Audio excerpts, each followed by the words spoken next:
Hello again. It's time for our next Bible story about Moses. Remember, Moses, the story of Moses is in Exodus, the second book in the Bible. And last time we learned about how God called Moses to go to Pharaoh and say, "Let my people go." And in order to make Pharaoh listen, God made a miracle where he threw his rod on the floor and it turned into snakes. And then there were some magicians that did the same thing, but Moses' snakes ate up the magician's snakes. But did that talk Pharaoh into letting the people go? No, he would not let them go. But God had chosen Moses and Aaron to lead his people out of Egypt in the wilderness to go worship God. And so Moses asked King Pharaoh to let the people leave Egypt. But Pharaoh said no. He was afraid the people would not come back if they would leave. And so God helped Moses to try to convince Pharaoh by turning his rod into a snake, remember, but he said no.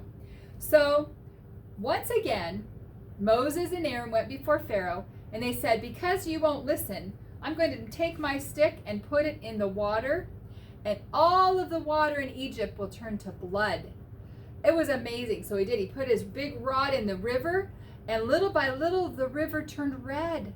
And then when people were pouring pitchers of water to drink, when it came out, it turned red. And everywhere there were, in all the wells and everywhere, all of the water was turned to blood.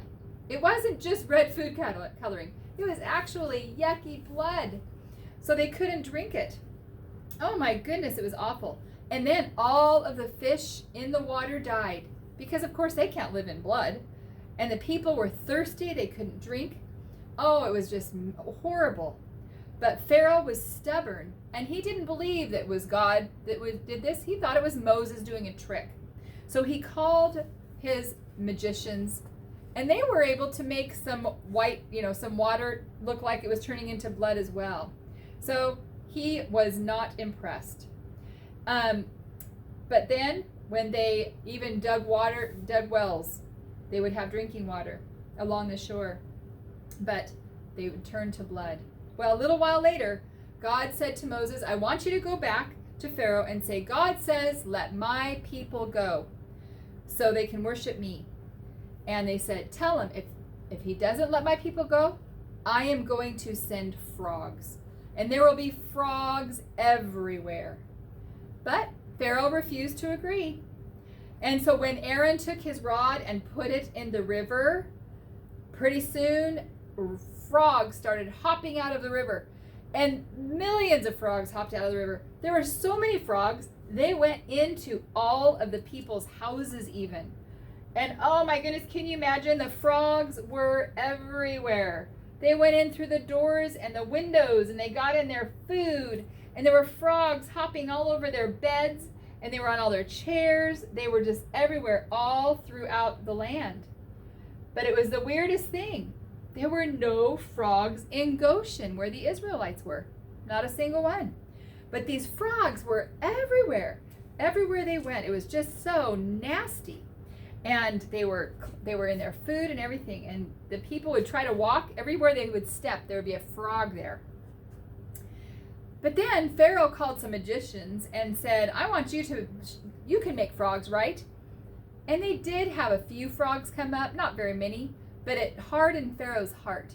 And he said, "This isn't from a god, this is just a magic trick." And he said, "No, they may not go." But you know what? There were so many frogs everywhere, and they didn't go away. So Pharaoh called Moses back, and he said, "All right, fine. Ask your God to get rid of these frogs. I've had enough of them." They were just everywhere, and they weren't going to just go away on their own. So Moses said, "Okay, when would you like the frogs to leave?" And the craziest thing, Pharaoh didn't say right now. He said tomorrow. He was going to spend one more night with those nasty old frogs. But he said tomorrow. And he didn't want to act too interested. So God said, "Okay, I will pray and ask God to get rid of the frogs tomorrow, but you better not change your mind." So he did. He prayed, and God made all those frogs die. And then there were dead frogs everywhere. Oh, and they started stinking, and they were so gross, and they'd have to like pile them up in piles. But once they started cleaning up those frogs, Pharaoh once again refused to let the people go. So then God said to Moses, "Tell Aaron to strike the rod on some dust of the ground." So next, Aaron took his rod outside, and he went into the desert, and where it was all dusty. And Aaron took his rod and he hit the ground, hit the dust. And all of a sudden, out of the ground, there were just swarms and swarms of flies.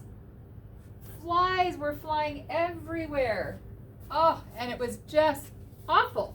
They were landing in their mouths and in their ears and on their heads, and they would try to swat them away, but they couldn't get the flies to leave. There were flies everywhere, and they were so nasty. They would bite the people, and they would sting, and they would make them itch. And, oh, it was just terrible. These flies were all over the place. And so the next thing that happened is there was this lice. And this lice was so nasty, and would get in their hair and it would make them itch, and it was awful. But you know what? Pharaoh's magicians could not make any lice appear. And so Pharaoh still would not let the people go to worship God.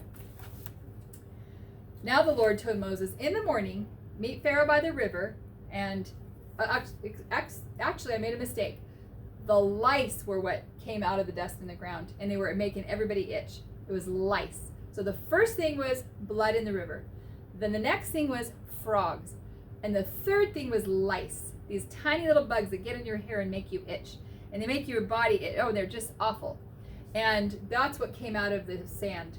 But then the next thing, God said, "Tell Pharaoh to meet you at the river where he bathes. And I'm going to send flies to cover everything. And he is still, if he won't let my people go." So Pharaoh did meet Moses down by the river, and what God said came true. The next day there were swarms of these flies, and flies flew into the palace and in everybody's houses, and if they would open their mouth, the fly would try to crawl in. Oh, it was awful. But there were no flies in Goshen, where the Israelites lived. It was amazing. And so Pharaoh started thinking, well, maybe I better listen. So he called for Moses and Aaron. And he said, "All right, go sacrifice to your God, but don't go into the wilderness. Don't go too far. Stay in our land." And Moses said, "That won't do. The Egyptians will kill us if they see us worshiping our God. We must go 3 days into the wilderness to worship God there."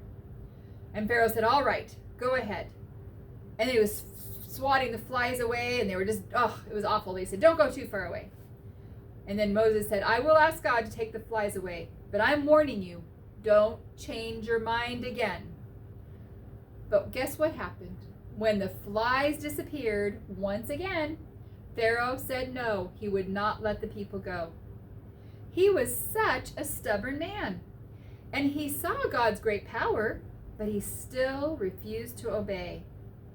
God gave him many chances to do the right thing, but he didn't do it. What do you think it's going to take to get Pharaoh to finally let the people go?